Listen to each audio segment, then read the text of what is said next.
El trabajo de los campesinos de la Edad Media construyó Europa. Pensemos en los importantes inventos que aplicaron a la agricultura: la collera rígida, el uso del hierro, el arado con ruedas, la rotación trienal, el molino de agua. Pero ¿cómo era la vida de esta inmensa mayoría silenciosa? Vamos a seguir las andanzas de un juglar, a través de las cuales descubriremos los sueños de libertad que anidaban en el espíritu campesino, el deseo de una vida mejor o el placer por las fiestas que rompían el curso rutinario de los días.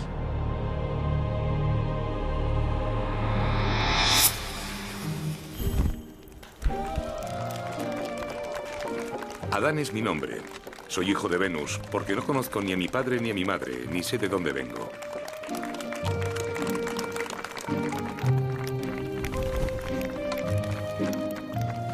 El aire no tiene puntales de soporte, dicen los campesinos, y esto me da de comer. Desde que vine al mundo me he pasado la vida viajando. Cada día estoy en un lugar diferente, todo para ganar un par de céntimos. Nos gustan especialmente las bodas de los campesinos. A los juglares nos tienen en buena consideración, aunque nos desdeñan y nos consideran deshonrados y sin derechos.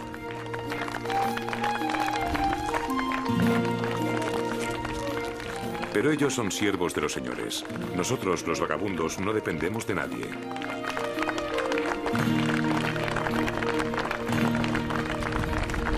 Cásate con una mujer de tu entorno, así siempre sabrás quién es, pensaban los campesinos.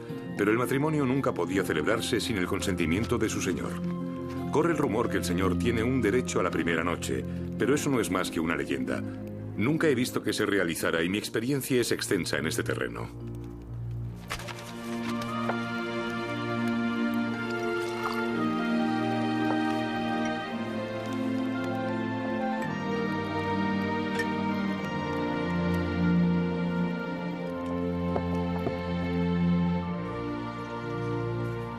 Durante la Edad Media, en toda Europa, había cientos de pueblos de fantasía como el de Najac, en el sur de Francia. Más de 3/4 partes de la población la formaban los campesinos. Vivían a la sombra de las fortalezas, protegidos por su señor y a la vez dependientes de su señor. Solo unos pocos eran libres. La mayoría eran siervos. Para mantener a un caballero y su fortaleza se necesitaban 7 aldeas.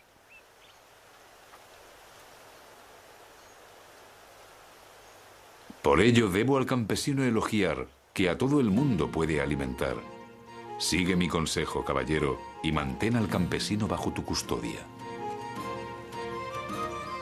El mundo de los campesinos era sencillo, reducido y sin incidentes notables. Los días de mercado eran los días en los que su vida tenía algún aliciente. Su mundo se acaba en los límites de la aldea. Por ello piensan que ir al mercado les enriquece. Venid todos, hombres y mujeres, os ayudo junto con Dios. Entiendo de sangrías. Puedo operar cataratas y hacer que los ciegos vuelvan a ver. Y quitar dientes cariados. Los remedios milagrosos los dejo para los charlatanes y los curanderos. Yo me las arreglo con mi oficio.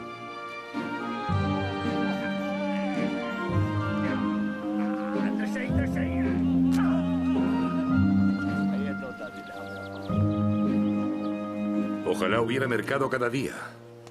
Habría ganado todo el dinero que quiero en un santiamén.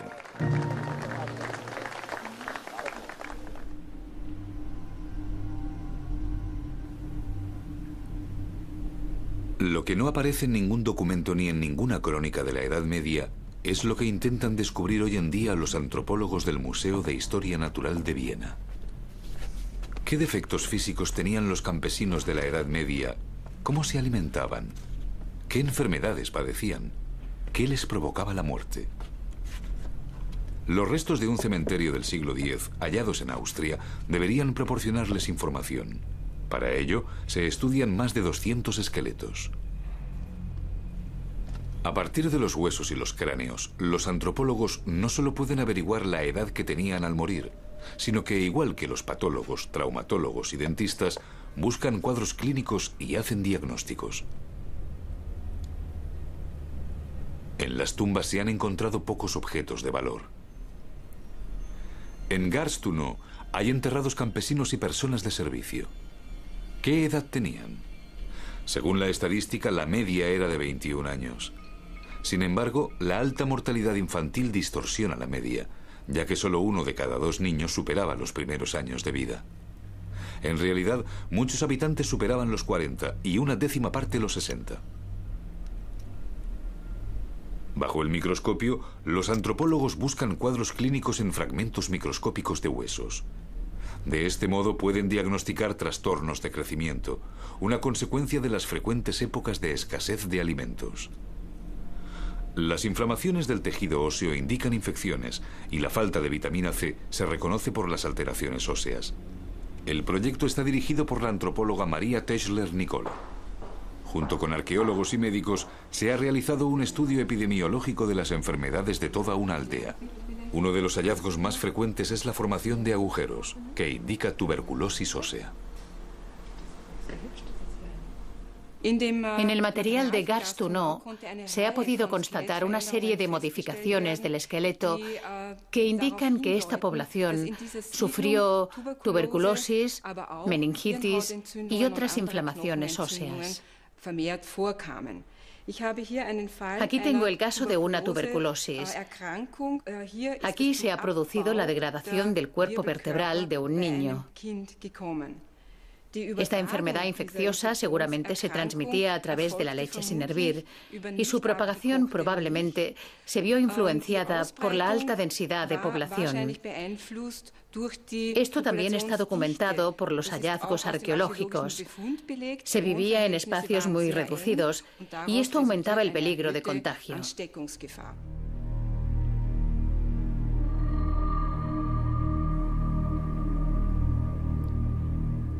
En los devocionarios de los señores, la vida del campesino se explica de forma muy distinta. El libro de horas del duque de Berry es uno de los libros más valiosos y conocidos del mundo. Las miniaturas realizadas por los hermanos Limburg son un punto culminante de la pintura europea.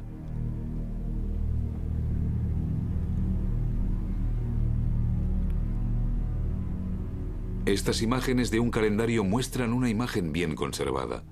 Nadie iba al campo con la ropa de los días de fiesta. En esta época, este infeliz pueblo vive grandes tormentos y debe trabajar para producir lo que el mundo necesita. Ellos reciben poco a cambio. A menudo lo único que tienen para comer son sus propios cerdos. Hombres y mujeres se ven desamparados y sin dignidad para el regocijo de la nobleza. Para comprender cómo era realmente la vida diaria de la clase campesina, los arqueólogos han reconstruido una aldea típica en Düppel, cerca de Berlín. Esta aldea se administra igual que en la Edad Media. Los campesinos llevan una vida dura. Deben labrar el campo, sembrar, hacer la cosecha y llevarla a los graneros. Ser campesino no significa comer bien. El agua y la leche cuajada son sus bebidas, y el pan y la papilla de avena sus principales alimentos. Ya en la Edad Media inicial, lo que anteriormente se habían considerado malas hierbas, el centeno y la avena, se convirtieron en plantas de cultivo de gran productividad. Pero las malas cosechas provocaban catastróficas hambrunas una y otra vez. La necesidad hacía volar la inventiva. En la época en la que Adán se encontraba por estas tierras, se habían producido grandes cambios en la agricultura. En el libro de horas del duque de Berry todavía vemos a los campesinos trabajando del modo habitual. Los bueyes fueron los tractores de la Edad Media hasta que fueron ampliamente sustituidos por caballos. Los historiadores dicen que esto contribuyó a la revolución agraria de la Edad Media. El granjero Joe Henson nos explica por qué en su campo de Cheltenham.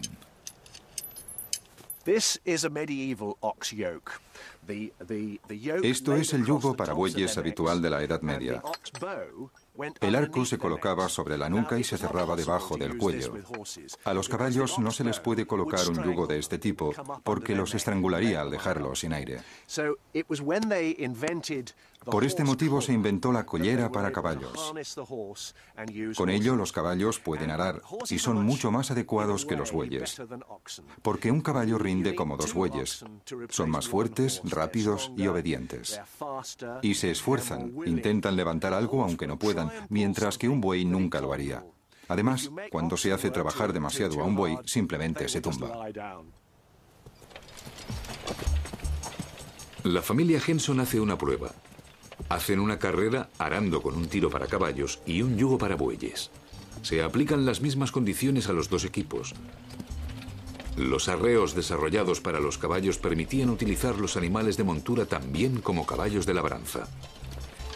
Las herraduras permitían avanzar mejor sobre los suelos difíciles. Otro importante invento de la Edad Media son los arados rodados con reja de arado de hierro. Por un lado, se pueden guiar fácilmente. Por otro, no resquebrajan el suelo solamente como los arados de gancho de madera, sino que hacen surcos profundos y al mismo tiempo remueven la tierra. Esto hizo que el rendimiento del suelo aumentara.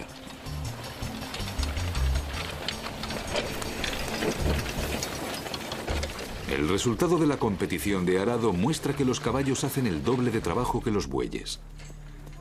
El círculo de giro es marcadamente menor y tienen un radio de acción mayor. Con ellos los campesinos pueden trabajar campos muy apartados. Así que no es de extrañar que los caballos de vapor se convirtieran en la unidad de rendimiento técnico. Y aún hubo algo más que jugó un papel decisivo en la revolución agraria de la Edad Media: los molinos. Europa no es una tierra de arroz, sino de cereales. El centeno no se descascara como el arroz, sino que se debe moler.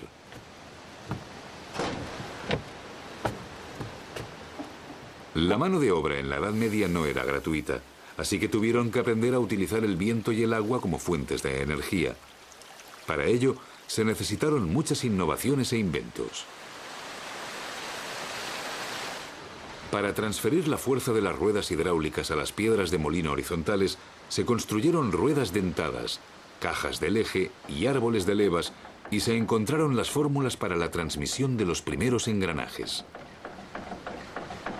Con las técnicas de las artes mechanicae, pronto se pudieron accionar no solo molinos de grano, sino también molinos de papel, batán y minerales. También bombas para el desaguado de minas y las herrerías de las primeras industrias. Con el cultivo de cereales y la tecnología de los molinos, se vinculó el auge de Europa a la primera revolución industrial.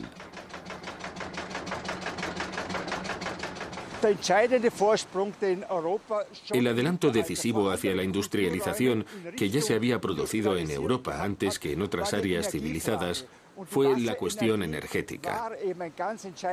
Y la energía del agua fue un adelanto altamente decisivo, que se opuso a la energía animal o simplemente a la fuerza del hombre. Existe una bella expresión de principios del siglo XVI. Un técnico italiano compara los molinos y su fuerza y dice que son más fuertes que 100 hombres. Así pues, la fuerza del agua había sustituido a un número mucho mayor de mano de obra humana, y hasta el invento de la máquina de vapor, la fuerza del agua fue el factor decisivo, el factor energético decisivo del desarrollo industrial. Y no fue hasta la llegada de la máquina de vapor cuando se llegó al siguiente paso del desarrollo industrial europeo. Con el sistema de dos campos utilizado, solo se cultivaba la mitad de la tierra laborable con cereales, y la otra mitad se dejaba sin utilizar para que se regenerara. Al año siguiente, el que quedaba sin utilizar era el campo que se había cosechado. El cultivo por amelgas trienales revolucionó el sistema antiguo. Un tercio de la tierra laborable se cultivaba con cereales de verano, como el trigo. Otro tercio se cultivaba con cereales de invierno, como el centeno. De este modo, la parte no utilizada ya no era la mitad, sino solo un tercio. Al año siguiente cambiaba la secuencia de la cosecha. El cultivo por amelgas trienales hizo que la producción aumentara un 16%. Y en vez de cosechar una vez al año, ahora los campesinos podían cosechar 2 veces. Los historiadores hablan de una revolución agraria. Sin excedentes de grano no se habría producido un aumento de la población, ni se habrían construido catedrales ni ciudades. Y sin centeno, no habría existido el pan negro que dividía a Europa entre el norte y el sur. Ni el mejor campo da una buena cosecha por sí solo. Ya en la Edad Media la agricultura se convirtió en una ciencia. El primer manual moderno sobre agronomía fue escrito por Walter of Henley en 1270. Su objetivo, cómo incrementar el rendimiento. La revolución agrícola de la Edad Media culminó con el desarrollo de la viticultura. Las cepas mejoraron en calidad y variedad al tiempo que aumentaba la extensión de tierra dedicada a su cultivo. Muchas regiones se especializaron desde entonces en la producción de vino: La Rioja, Burdeos, Borgoña, el Piamonte. El vino se convirtió en un bien deseado en los mercados internacionales e incluso a veces se ha dicho que más de una guerra se hizo entonces por el control de las rutas comerciales que llevaban los buenos caldos a las mesas de los nobles europeos. La Iglesia exigía a los campesinos el diezmo, pero los campesinos también debían pagar extensos impuestos a los señores feudales. Impuestos por el grano, la paja, el ganado y por cualquier cosa. Tenían que dar hasta la mitad de su producción. Además, los señores exigían gansos de San Martín por San Martín. Ya sea el ganso más gordo o la manzana más bella, al señor siempre hay que darle lo mejor. Mientras, ellos a menudo pasan hambre y tienen que vivir de hierbas, raíces y cortezas. Oí que alguien discutía. Un campesino había traído al gobernador menos de lo que éste pedía. No se podía tolerar ver cómo el gobernador intentaba arrebatarle todo lo que podía al pobre hombre. Decidí tomar cartas en el asunto y les pedí que me explicaran qué faltaba.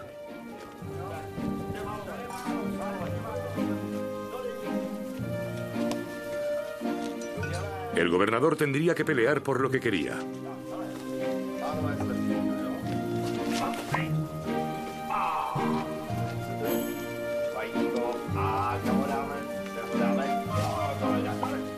Un huevo y otro más. Y la deuda del campesino estaría saldada. Pero uno era para él, para que no se muriera de hambre.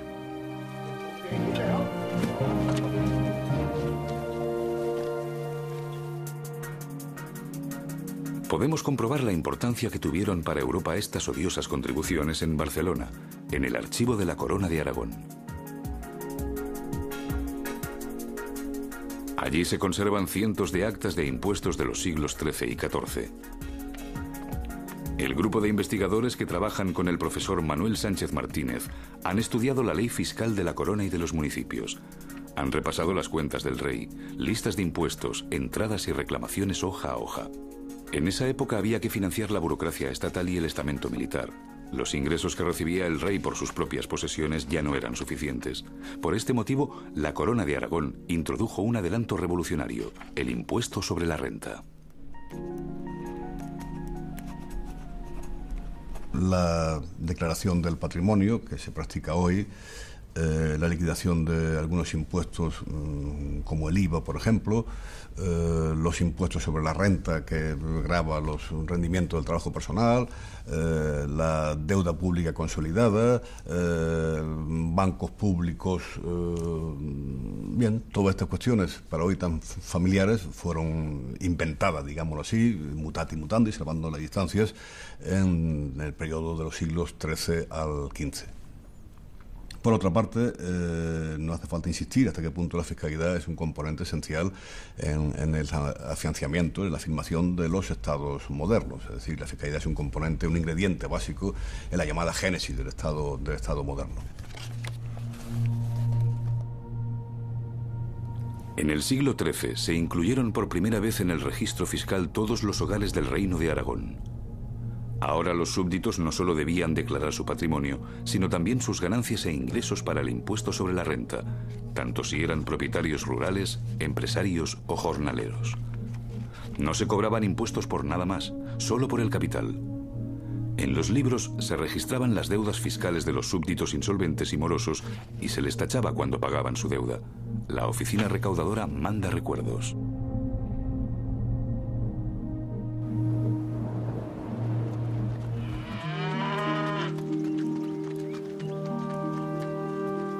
A quien madruga, Dios le ayuda, dicen los campesinos. Nosotros ya no teníamos nada más que hacer aquí. La boda había terminado. Seguimos nuestro camino.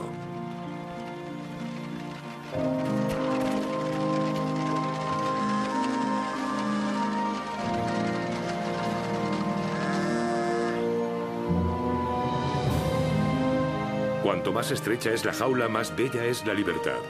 Nosotros, los vagabundos, no queremos tener a ningún señor por encima de nosotros ni ser siervos de nadie. Incluso aunque no sepamos qué nos deparará el futuro. Después de todo, tenemos pies para vivir una vida errante.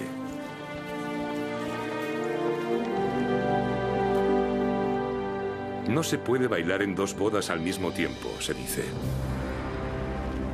Yo prefiero bailar para estómagos llenos que para estómagos hambrientos.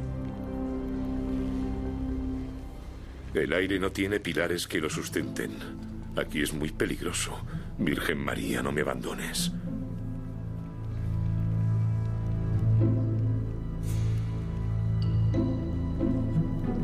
Vosotros, mujeres del coro, caballeros, mujeres nobles, tened confianza. Vuestros bandidos son negros y marrones. Creed lo que ven vuestros ojos. Varones, campesinos, jóvenes mojados.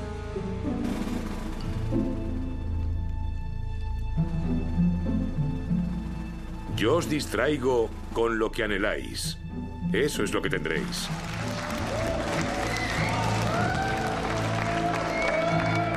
Todos quieren estar aquí cuando muestro mis habilidades. Estamos seguros que tendremos una recompensa que nos durará mucho tiempo. Sus graneros están llenos, pero se quejan de que les falta dinero. Pero seguro que no les gustaría cambiarse por mí. Al menos tienen un techo sobre sus cabezas. El Château Chillon, junto al lago Le Mans, es uno de los muchos castillos de cuentos de hadas de Europa. Pero la vida en él no era para nada romántica. El caballero Oswald von Falkenstein se quejaba. Los caballeros vienen y van, y entre ellos hay ladrones y bandidos. Huele mal en todas partes. Todo el día hay preocupaciones y tormentos, intranquilidad constante y tráfico permanente. Había muchos caballeros pobres. Solo unos pocos podían permitirse tapices para aislar un poco los fríos y húmedos muros.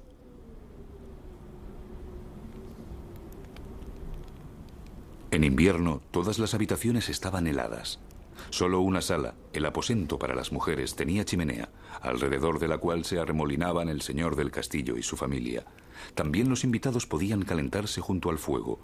El servicio debía sentarse en la última fila. Y en muy pocos castillos había cristales de ventana. En general, las aberturas de las ventanas se tenían que cerrar con listones de madera cuando hacía demasiado frío. Por ello, a menudo, estaba oscuro incluso durante el día. La idea de que la Edad Media era oscura, podemos tomarla literalmente. Es verdad que había velas de cera, que no dejan hollín, pero eran muy caras y en realidad solo se utilizaban en el área de la iglesia y en festividades. En el día a día se utilizaba sebo. El sebo, grasa animal, se colocaba también en las lámparas de sebo, que se podían encender con una mecha. La astilla de pino hacía mucho humo, porque se utilizaba pino silvestre o madera de abedul, y el fuego también era moderado, como con el resto de combustibles. En general, sin embargo, no estaban obligados a utilizar estas fuentes de luz, porque se levantaban y se acostaban con las gallinas.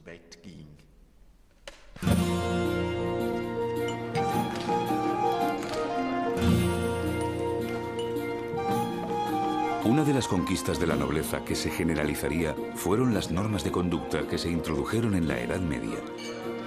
Para el sociólogo Norbert Elias, con ello empezó el proceso de la civilización. No te laves las manos en el mantel. No lances los huesos por encima del hombro.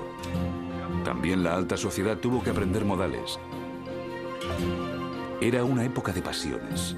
Por ello se decía: no apuntes a nadie con el cuchillo en la mesa. podría haber malentendidos. Y no solo se introdujeron mejores costumbres en la mesa, sino que también nuestros cubiertos actuales aparecieron durante la Edad Media. La mesa medieval era muy sencilla. Normalmente no se necesitaba plato. En el mejor de los casos, el invitado recibía una tablilla sobre la cual podía cortar la carne. Tenía a su disposición una cuchara con la que podía coger el puré de los platos hondos. Y el cuchillo normalmente ya lo llevaban consigo. Y toda la familia cogía los trozos del plato directamente con la mano. Por este motivo, también se lavaban las manos con el mantel. Con el tiempo empezó a ser habitual utilizar un punzón con el que se podían coger trozos enteros y no tener que hacerlo con la mano. Y no fue hasta finales de la Edad Media cuando se empezó a utilizar el tenedor, un tenedor de dos puntas, con el cual se conseguía que los trozos no se giraran. Y es así como nos han llegado los cubiertos actuales, tal y como hoy los utilizamos: cuchara, tenedor y cuchillo.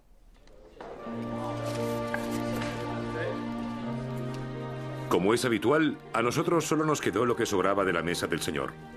Solo si le habíamos entretenido bien, y sabe Dios que lo habíamos hecho. Había arriesgado el cuello. También podíamos pasar el sombrero para recoger monedas.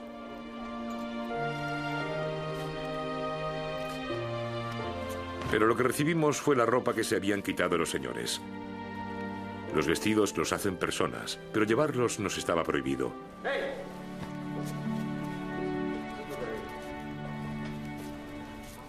Al daño no le faltará la burla, y yo me ocupé de la burla.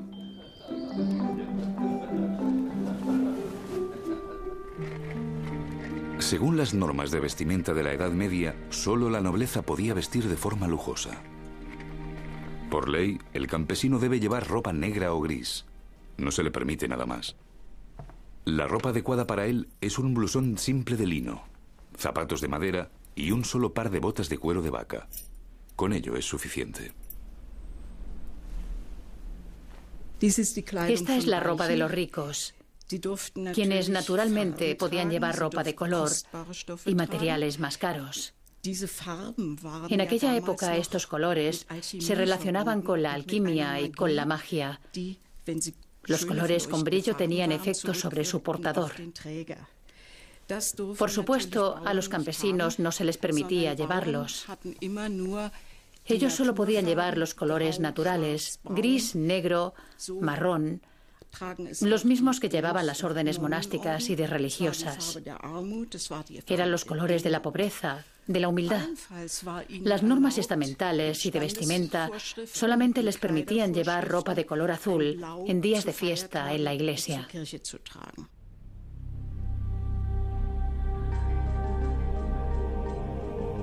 Los campesinos también tenían prohibido bajo amenaza de una sanción llevar telas, pieles y joyas mejores que los señores. La diferencia social debía ser visible para todo el mundo.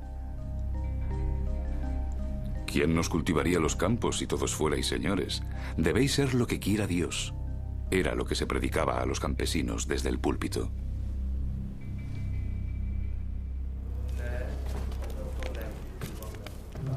Al diablo con ellos. El infierno está lleno de ingratos. Lo único que habíamos conseguido era llenar el estómago y aquella suntuosa basura. Cuando Adán cavaba y Eva hilaba, ¿dónde estaba la nobleza?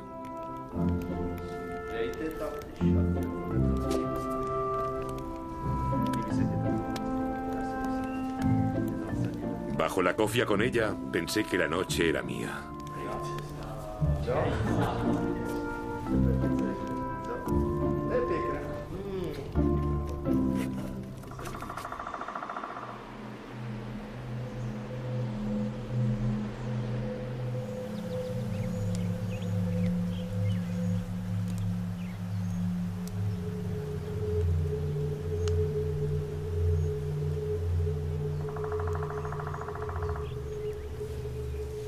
Por la mañana volví a encontrarme solo.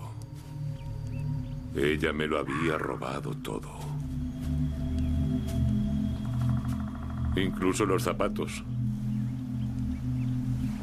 Bueno, a quien camina descalzo no le duelen los zapatos.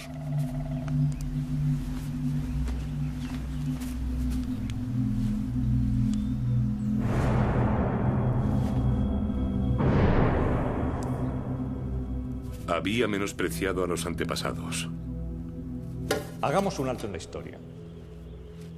Los valles en la Edad Media fueron un espacio de libertad. Los campesinos a menudo los defendieron de los ataques de los nacientes estados. Existen muchos ejemplos. Andorra es un caso, también lo es Suiza. Todo el mundo recuerda la leyenda de Guillermo Tell, aquel campesino suizo que se vio obligado a disparar una flecha contra su hijo para defender la libertad y el honor de su pueblo. Retomamos ahora nuestra historia con el nacimiento de Suiza, fruto de una revuelta campesina.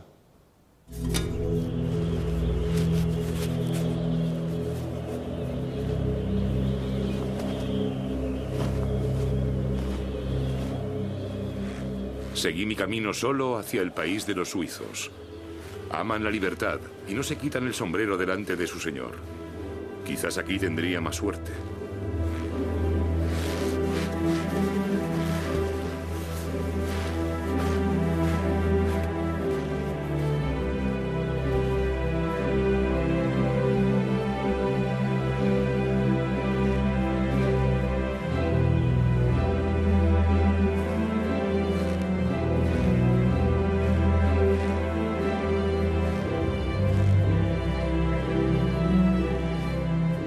Los agricultores de montaña y pastores suizos controlaban el paso de San Gotardo. Esto era algo que los Habsburgo no podían soportar, y desde 1273 intentaban desposeerlos de sus derechos de libertad documentados. Nombraron a jueces de fuera del país que impusieron la ley antigua. Pero encontraron resistencia. Los cantones de Schwyz, Uri y Unterwalden sellaron la conocida Liga Eterna. Según cuenta la leyenda, lo hicieron en la pradera de Riutli. Queríamos ser un pueblo unido de hermanos al que no separara la necesidad ni el peligro. Queríamos ser libres como nuestros padres, antes la muerte que vivir bajo la esclavitud. Así es como años más tarde el poeta romántico Friedrich Schiller expresaría el sentimiento de la Confederación. En un bosque me encontré con partidarios y esclavos de los Habsburgo. Iban de campaña militar contra la Confederación Helvética.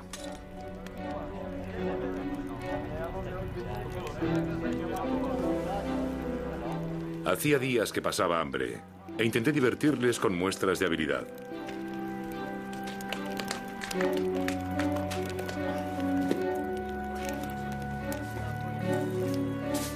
Nunca había creído que tendría que mendigar por mi suerte. Acabé siendo retenido como esclavo para los caballos. No es lo peor cuando se pasa hambre. Y por la noche no se pasa frío. La crónica de los suizos explica con palabras e imágenes lo que les sucedió con los Habsburgo. Año tras año, los caballeros y soldados merodeaban por su tierra para reprimir a los campesinos rebeldes.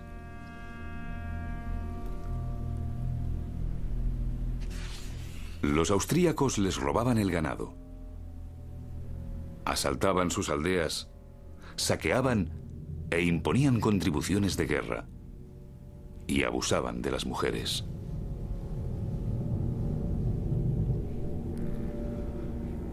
Los suizos organizaron un ejército para defenderse, pero ¿cómo lo armarían? Los campesinos cogieron lo que tenían a su alcance, convirtieron los trillos en manguales, las horquillas en picas y las guadañas en lanzas con puntas afiladas como cuchillos. Ahora los suizos también tenían instrumentos criminales certeros, con los cuales podían partir en dos y cortar a trozos incluso a los adversarios mejor armados, con lo que en su idioma denominaban alabardas.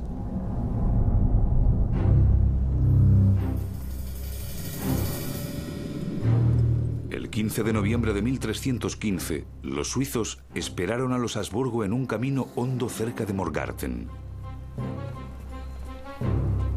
Solo eran 1.500 hombres contra 5.000 caballeros bien armados. Prepararon una emboscada para atacar el flanco de la expedición militar enemiga. No tenían escudos ni armaduras como los Habsburgo, pero tenían mucho valor. Sabían por qué luchaban, por su libertad y su independencia.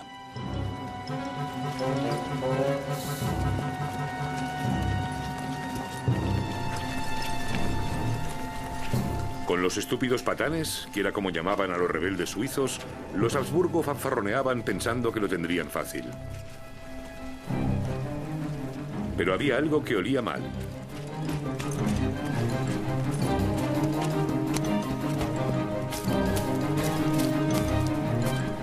Había olido el asado. El estómago me guiaba. Seguí oliendo y me introduje en los arbustos. Lo que ellos querían no era asunto mío. Me escapé y busqué un lugar seguro.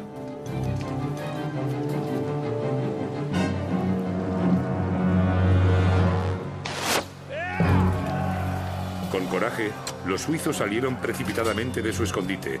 Lo que vi no fue una batalla, sino una carnicería.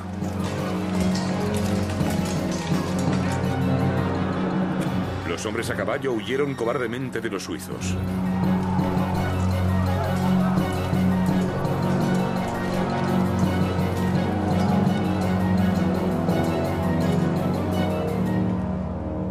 Los suizos no perdonaron la vida a nadie, ni intentaron hacer prisioneros, sino que los mataban a todos sin distinciones. Se dice que habrían muerto 1.500 hombres en aquella matanza. Cuando algunos del pueblo llano oyeron cómo se había asesinado a sus guerreros más valientes, se lanzaron al mar totalmente desconcertados y confusos.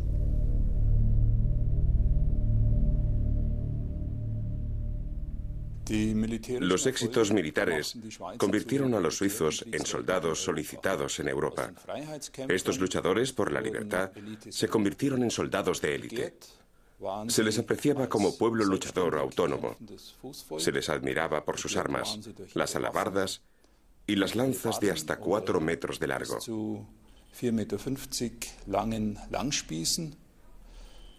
Pero también se admiraba a estos hombres de las montañas por su colosal furor por la batalla. Los suizos eran caros, un artículo de marca, pero con ellos la victoria estaba casi asegurada, y por ello fueron contratados por los más poderosos de Europa. La Guardia Suiza del Vaticano todavía hoy nos recuerda esta gran época de los soldados suizos. Cuando acabó la lucha, pasé por el campo de batalla. Y algunos estaban estirados en el suelo, con un asta clavada en el pecho. Los suizos capturaban más de lo que podían llevar. El suelo estaba lleno de armaduras y espadas de los Habsburgo. Siempre sobra un cuchillo para Adán. Así podía coger lo que me habían dejado por su propia culpa. Lo tenían merecido. Habían infringido la ley y habían sido injustos. Y una bandera.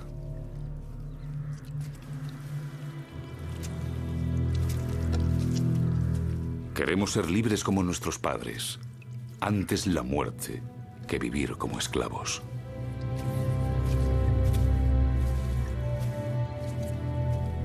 En el Museo Cantonal de Schwyz se conserva la bandera desaparecida de la Confederación. También es una reliquia nacional. Se lee: el 11º mes de invierno del año 1315, los de Schwyz, con la ayuda de los de Uri y los de Unterwalden, vencieron al duque Leopoldo de Austria en Morgarten. Pero en Morgarten no solo se ganó una batalla. Suiza se fundó en los cantones primitivos, a los que se unieron el resto de cantones, formando el primer Estado federal de Europa con una organización democrática. Un pueblo libre sobre una tierra libre. Y esto lo habían conseguido los campesinos y los pastores. La pradera de Rütli, donde se reunieron los confederados para el juramento, también es una reliquia nacional. Según los historiadores, solo es una leyenda y nunca se reunieron en esta pradera, ni se produjo ningún juramento.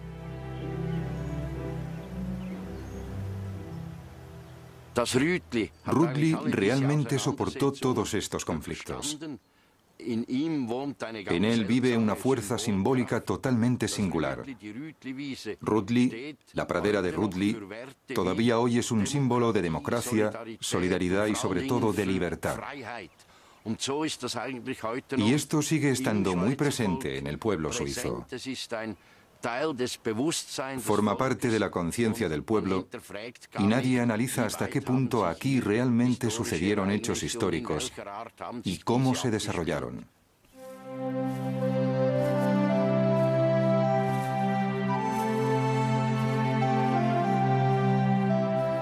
Después de un año, en la primavera del año 1316, me dirigí a Bohemia. Yo no había nacido para ser esclavo y no quería convertirme en un bufón.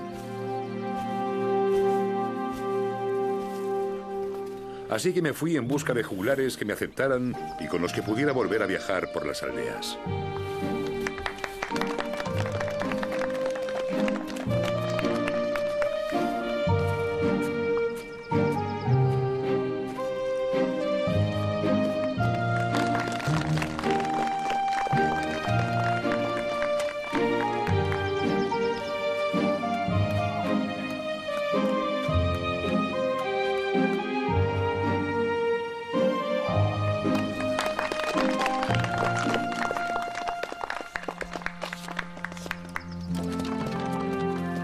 También yo, Adán, una vez tuve suerte.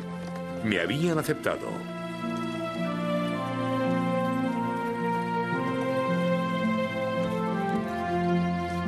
Marchaos, tiempos grises. Los ojos son la puerta del amor. Bella dama, acéptame con afecto cuando venga hacia ti.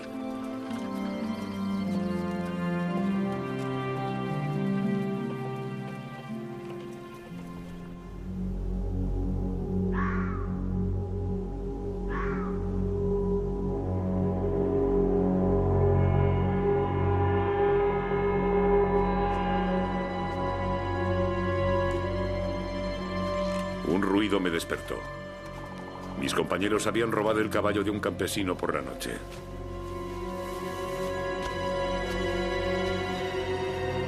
Estos desgraciados, miserables cerdos. No sé qué problema tenían. Habían ido demasiado lejos. Yo no soy ningún ladrón. No quería tener nada que ver con aquello.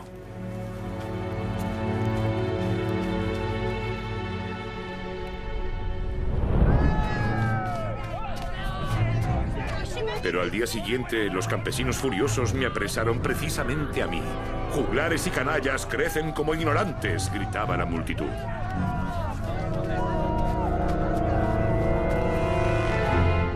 Querían que tuviera un proceso breve.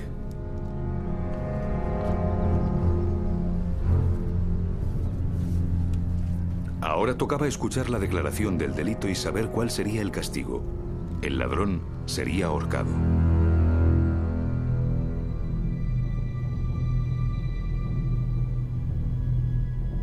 Esto es lo que dice el código de derecho más antiguo e importante de la Edad Media, el Sachenspiegel. En la biblioteca de la Universidad de Heidelberg se conservan los manuscritos con ilustraciones más bellos.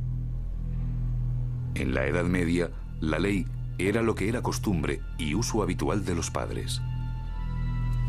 Se transmitía oralmente. Eike von Repgow fue el primero que a principios del siglo XIII puso por escrito el derecho de su tierra natal, Sajonia. Su recopilación jurídica se convirtió en un modelo en Europa Central. No solo redactó lo que se aplicaba en derecho feudal y derecho común, sino que también describió de forma clara los delitos y los castigos en forma de imágenes para recordar. Trataba sobre crímenes capitales y también sobre litigios entre vecinos. ¿De quién eran los gansos que salían corriendo? ¿De quién es la fruta que cuelga por encima de la cerca? Del vecino. Y esto sigue siendo así actualmente. Aparte de esto, las penas en la Edad Media eran draconianas pero no arbitrarias. A los carteristas se les debía cortar la mano. y las adúlteras debían ser azotadas públicamente y se les debía cortar el pelo. En el Sachsenspiegel vemos dos sistemas paralelos de la persecución de actos delictivos y que funcionaban uno junto al otro. Uno es el sistema antiguo, según el cual las familias enemistadas se reconciliaban cuando la familia del malhechor pagaba a la de la víctima una compensación económica, una multa. Hasta cierto punto, esto se asemeja a las modernas compensaciones actuales, pero también funciona un sistema paralelo, moderno según el punto de vista del siglo XIII. Se trata del cruel castigo corporal o con la vida, el denominado castigo de espejo. Con este sistema se aplica el principio del Antiguo Testamento, ojo por ojo, diente por diente, en la política criminal práctica, de forma que los ladrones eran ahorcados, a los asesinos se les privaba del habla y a los falsificadores se les sumergía en agua o aceite caliente. Prisionero ahorcado. La horca está para los que tienen mala suerte. Nadie me creía. Yo había llamado a Dios y a todos los santos como testigos. Solo mi nueva compañera estaba convencida de mi inocencia.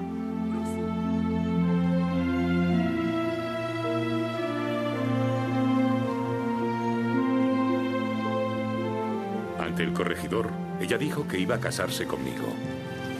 Así que una antigua ley no escrita me libró de la soga.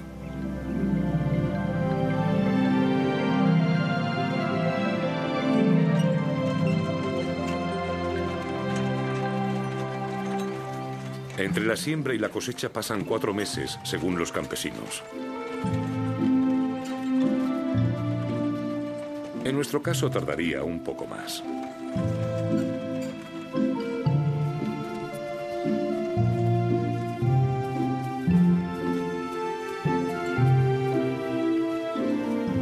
Me había cansado de vivir siempre una vida nómada.